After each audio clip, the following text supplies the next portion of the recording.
कराची शहर की भीड़ भाड़ वाली सड़कों पर जहां हर दिन हजारों जिंदगियां अपनी अपनी कहानियां लिखती थीं, वहीं एक कहानी शुरू होने वाली थी। इमरान महज 26 साल का एक सादा फूड डिलीवरी राइडर। सुबह 7 बजे से रात 9 बजे तक वो अपनी पुरानी मोटरसाइकिल पर शहर के कोने कोने में पार्सल पहुंचाता। जिंदगी सीधी सादी थी, न कोई बड़ा ख्वाब न कोई बड़ी उम्मीद, बस महीने के आखिर में मिलने वाली 25,000 तनख्वाह और घर का किराया। मगर तकदीर को कुछ और ही मंजूर था। अब ध्यान से सुनिएगा, कहानी यहीं बदलने वाली है। वो मंगल की शान थी जब इमरान के फ़ोन पर एक नया ऑर्डर आया। Defence Heights apartments, flat number 704। एक बज़ाहिर मामूली सा पार्सल जो उसकी ज़िंदगी को हमेशा के लिए बदल देने वाला था। 7वीं मंजिल पर पहुंचकर जब इमरान ने दरवाजे की घंटी बजाई तो उसे नहीं पता था कि दरवाजे के उस पार क्या इंतज़ार कर रहा है। कुछ पलों की खामोशी के बाद दरवाज़ा खुला और वहाँ खड़ी थी निदा।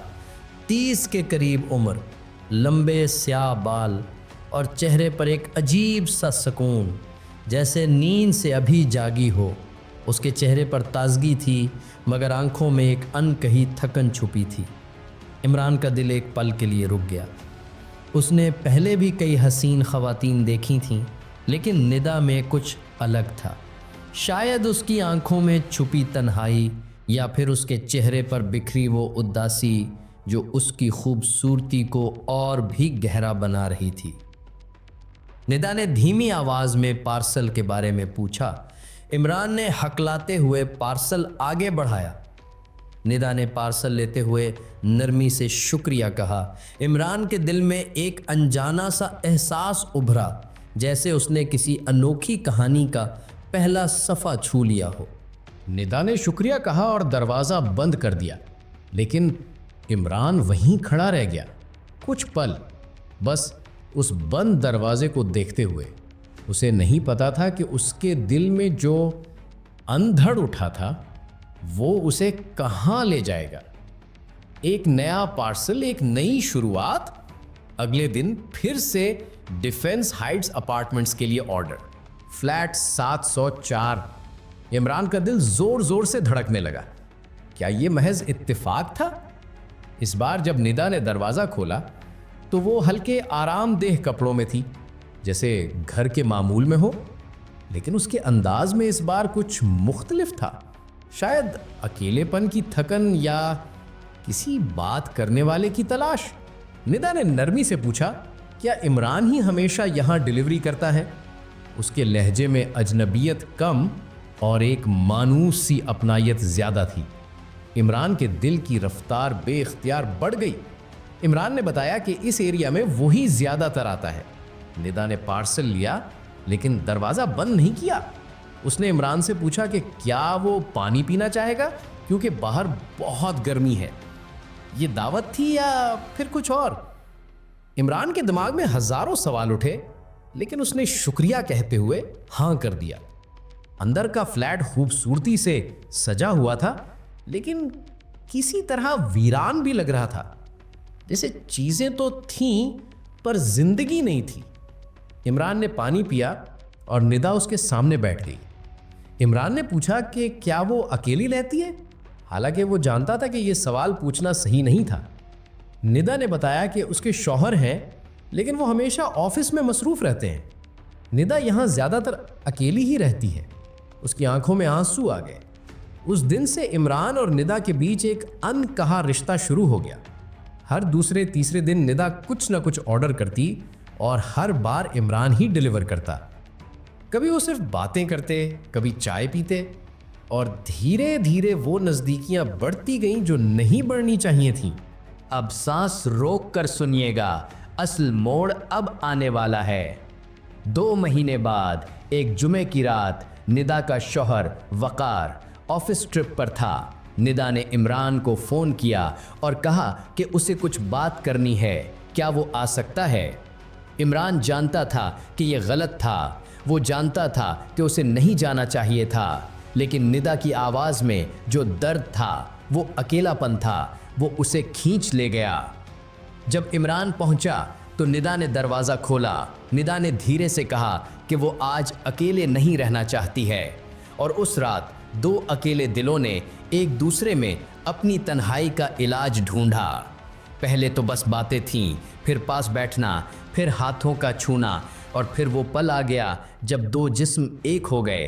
निदा की सांसें तेज हो रही थीं, उसकी जिल्द की गर्माहट, उसकी सांसों की आवाज़, उसके होठों का जायका, सब कुछ इमरान को एक अलग ही दुनिया में ले जा रहा था। वो रात सिर्फ जिस्मानी मिलाप नहीं था, वो दो टूटे हुए दिलों का मिलना था। निदा को अपने शौहर से वो मोहब्बत कभी नहीं मिली जो उसे चाहे थी, और इमरान को पहली बार किसी ने इतने करीब से देखा था, इतनी गहराई से महसूस किया था। रात भर दोनों ने एक दूसरे को खोजा, समझा और महसूस किया। सुबह जब इमरान जाने लगा तो निदा ने उसे रोक लिया और पूछा कि क्या वो फिर आएगा। इमरान ने बिना सोचे हाँ कह दिया, और इस एक लफ्ज़ ने उनकी तकदीर का फैसला कर दिया। अगले 3 महीनों में इमरान और निदा का रिश्ता और गहरा होता गया। जब भी वकार ऑफिस जाता, इमरान आ जाता। वो दोनों एक दूसरे के बगैर नहीं रह पाते थे, लेकिन इश्क में अंधे हो जाना ख़तरनाक होता है। वो भूल गए थे कि दीवारों के भी कान होते हैं। अब वो बातें सिर्फ मिलने तक महदूद नहीं रहीं, अब वो मुस्तकबिल की बातें करने लगे थे, एक साथ रहने की, कहीं दूर चले जाने की। लेकिन वकार एक मसला था। एक रात निदा ने इमरान की बाहों में लेटे हुए कहा कि काश वकार नहीं होता। इमरान ने सुझाव दिया कि वो भाग सकते हैं।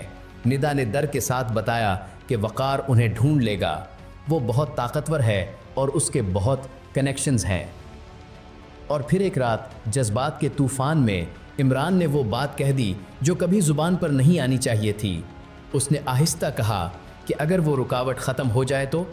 निदा चुप रही, मगर उसकी खामोशी में एक ख़तरनाक सोच छुपी थी। उस रात से दोनों के दिमाग में एक मंसूबा बनने लगा, एक ऐसी मंसूबा बंदी जो वकार को इस दुनिया से हमेशा के लिए मिटा दे। सुनो, जालिम सिर्फ वो नहीं होता जो वार करता है, जालिम वो भी है जो बदला लेने का इंतज़ार करता है। लेकिन वकार कोई अहमक नहीं था। 35 साल का एक कामयाब बिजनेसमैन और बेहद तेज़ दिमाग वाला। उसने महीनों से देखा था कि निदा बदल रही थी। पहले वो उदास रहती थी, अब खुश रहती थी। एक दिन वकार जल्दी घर आ गया और उसने देखा फ्लैट के बाहर एक डिलीवरी बाइक खड़ी थी। रात 8 बजे कौन सी डिलीवरी? वकार ने दरवाज़ा नहीं खोला। वो नीचे चला गया और इंतज़ार करने लगा। 45 मिनट बाद वो डिलीवरी बाइक वाला निकला, चेहरे पर मुस्कान, कदमों में हल्कापन, और निदा दरवाजे पर खड़ी थी, उसे जाते हुए देख रही थी। उनके चेहरों पर जो तासुरात थे वो साफ बता रहे थे कि यहाँ कोई डिलीवरी नहीं हुई थी। वकार का खून खौल उठा, लेकिन उसने अपने गुस्से को काबू में रखा। वो जानता था कि अभी कुछ करना जल्दबाजी होगी। अगले कुछ हफ्तों में वकार ने चुपचाप निदा पर नज़र रखी। उसने अपने फ्लैट में छुपे हुए कैमरे लगवा दिए, और जो उसने देखा वो उसकी सबसे बुरी आशंकाओं से भी बदतर था। न सिर्फ निदा का उस डिलीवरी बाइक वाले के साथ अफेयर चल रहा था, बल्कि दोनों उसे मारने की मंसूबाबंदी कर रहे थे। वकार ने एक रात रिकॉर्डिंग में सुना जब निदा और इमरान उसकी कार के ब्रेक फेल करने या खाने में जहर मिलाने के बारे में बात कर रहे थे। वकार के अंदर का दानव जाग उठा। उसने फैसला कर लिया कि वो उन दोनों को सबक सिखाएगा, ऐसा सबक जो उन्हें ज़िंदगी भर याद रहे, या फिर ज़िंदगी के आखिरी पल तक। ये वो लम्हा था जब इंतकाम की कहानी खुद अपने आप को लिखना शुरू कर देती है। आखिरी रात, हफ्ते की सुबह, वकार ने निदा से कहा कि उसे आज रात ऑफिस में देर तक रहना होगा, शायद वहीं रुक जाएगा क्योंकि बहुत अहम मीटिंग है। निदा की आंखों में एक चमक आ गई। उसने बस ठीक है कहा। वकार चला गया, लेकिन वो ऑफिस नहीं गया। वो एक केमिस्ट के पास गया और एक ख़ास तरह का जहर खरीदा। ये जहर पानी में घुल जाता है और इसका कोई जायका या बू नहीं होती। मौत फौरन नहीं आती, बल्कि कुछ घंटों बाद आती है। वकार घर वापस आया जब निदा नहाने गई थी। उसने फ्रिज में रखी पानी की बोतल में जहर मिला दिया, वो बोतल जो सिर्फ निदा इस्तेमाल करती थी, और फिर वो चुपचाप निकल गया। शाम को निदा ने इमरान को फ़ोन किया और बताया कि आज रात पूरी रात उसकी है। वकार ऑफिस में रुक रहा है। इमरान 8 बजे पहुंच गया। निदा ने दरवाज़ा खोला। आज की रात ख़ास थी। दोनों ने साथ में रात का खाना खाया। निदा ने शराब की बोतल खोली, मोमबत्तियां जलाईं और फिर वो दोनों एक दूसरे में खो गए। बेडरूम में दोनों ने एक दूसरे को पूरी तरह से खोज लिया, हर छुपी हुई जगह, हर हसास हिस्सा। घंटों बाद जब दोनों थक गए तो निदा उठी और पूछा कि क्या इमरान पानी लेगा। इमरान ने हाँ कहा, अभी भी सांस फूल रही थी। निदा ने फ्रिज से वो बोतल निकाली और 2 गिलास में पानी डाला। दोनों ने एक साथ पानी पिया, एक दूसरे की आंखों में देखते हुए, और फिर वो दोनों फिर से एक दूसरे में खो गए। उन्हें नहीं पता था कि वो पानी जो उन्होंने पिया था वो उनकी मौत की वजह बन गया था। सुबह 8 बजे तक इमरान और निदा दोनों मर चुके थे, एक दूसरे की बाहों में, उसी बेड पर जहां घंटों पहले उन्होंने मोहब्बत की थी। सुबह 10 बजे वकार घर आया। उसके चेहरे पर कोई तासुर नहीं था। उसने दरवाज़ा खोला और बेडरूम में गया। वहां वो मंजर था जो उसने सोचा था, 2 मुर्दा जिस्म एक दूसरे से लिपटे हुए। वकार के चेहरे पर एक ठंडी मुस्कान आ गई। उसने खुद से कहा कि इन्हें मिल गया जो चाहते थे। उसने पुलिस को फ़ोन किया और बताया कि उसके घर में उसकी बीवी मर गई है और उसके साथ एक आदमी भी है। वकार को गिरफ्तार कर लिया गया। पुलिस स्टेशन के इंटेरोगेशन रूम में वकार इंस्पेक्टर हैदर के सामने बैठा था। कोई वकील नहीं था क्योंकि वकार जानता था कि अब छुपाने का कोई फ़ायदा नहीं है। इंस्पेक्टर ने पूछा कि उस रात क्या हुआ था। वकार ने एक लंबी सांस ली और कहा कि उसने उन दोनों को मारा था। फिर वकार ने सब कुछ बता दिया। वकार ने दर्द भरी आवाज़ में कहा कि वो दोनों उसे मारने वाले थे, उसने बस अपना बचाव किया था। इंस्पेक्टर ने जवाब दिया कि वकार ने कानून अपने हाथ में ले लिया, उसे पुलिस के पास आना चाहिए था। वकार चिल्लाया और पूछा कि फिर क्या होता। इंस्पेक्टर चुप रहा। वो समझ सकता था वकार का गुस्सा, उसका दर्द, लेकिन कानून कानून होता है। वकार को दोनों कत्लों का दोषी पाया गया। वकार को 25 साल की सज़ा सुनाई गई। उसे कोई पछतावा नहीं था, उसने अपना बदला ले लिया था। लेकिन क्या ये सच में इंसाफ था?